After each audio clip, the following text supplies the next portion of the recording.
உடனடியா இந்த வீடியோவை எல்லாருக்கும் ஷேர் பண்ணுங்க. இந்த மருந்து சாப்பிட்ட குழந்தைகளுடைய சிறுநீரகம் பாதிக்கப்பட்டு குழந்தைகள் உயிரிழந்ததா தகவல் வெளியாயிருக்கு.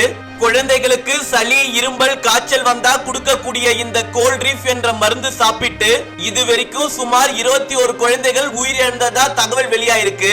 அதனால நீங்க உங்க குழந்தைகளுக்கு இந்த கோல்ட்ரீஃப் என்ற மருந்தை பயன்படுத்திட்டு இருக்கீங்கன்னா உடனடியா அதை நிறுத்திட்டு உங்களுக்கு தெரிந்த மருத்துவர்கிட்ட உடனடியா ஆலோசனை பெறுங்க.